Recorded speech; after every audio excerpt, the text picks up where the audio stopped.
Now there's no let-up in Manama's crackdown on political dissent. Bahraini forces have once again stormed peaceful anti-regime protests in the tiny Persian Gulf Kingdom. Have a look.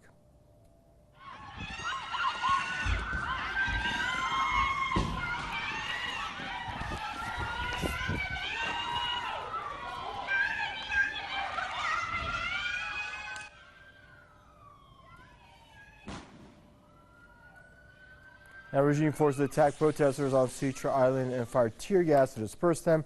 They also arrested a number of demonstrators. Al Khalifa troops attacked protesters in the village of Diraz as well. The protesters staged rallies to show solidarity with Bahraini Shia cleric Sheikh Isa Qasim, who was stripped of his citizenship last June for supporting reforms in the country. They also marked the first anniversary that is, of Saudi Arabia's execution of prominent Shia cleric Sheikh Nimr al-Nimr. Bahrain has been the scene of anti-regime protests since 2011. Scores of people have been incarcerated, have lost their lives. Hundreds of others have sustained injuries throughout these demonstrations.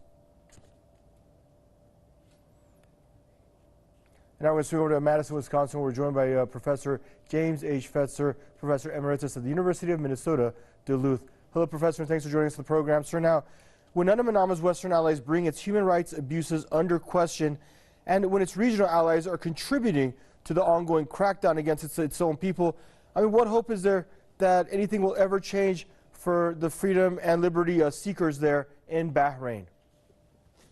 Well, it's a completely outrageous situation, but not at all surprising when you have an authoritarian regime representing the minority of the people, depriving the majority of even their right to religion by cracking down on Friday prayers, for example, unprecedented in the history of Islam. So we can expect there are going to be more protests, more crackdown, and we can say the same is going to occur in Turkey now with the latest shooting in the nightclub that's just taken place. Erdogan is going to take advantage to crack down even more severely on his opponents, real or imagined, in Turkey too. So the situation is only going to grow worse.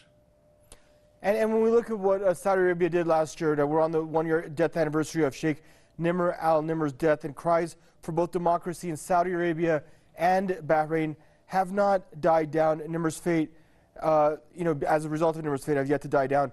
Your thoughts, please, on that. And what was the whole point, do you believe, in the Saudis even executing Sheikh Nimr last year? Well, it's the easiest way to get rid of a charismatic representative. In the United States, it's done by assassinations, as in the case of John F. Kennedy, Martin Luther King, Bobby Kennedy. It's not an official government action. It's an unofficial government action taking place here in the countries you're discussing. Of course, the government acts in a more overt fashion, perpetrating gross injustice on the perceived enemies of the state because of the growing populism in the world, which led to the Brexit vote to leave the European Union and to the election of Donald Trump here in the United States. We can expect there's going to be more of these popular movements. They're going to grow in intensity, and the governments are going to crack down with increasing severity. Thank you much for your input, Professor James H. Fetzer, Professor Emeritus at the University of Minnesota, Duluth, joining us out of Madison, Wisconsin.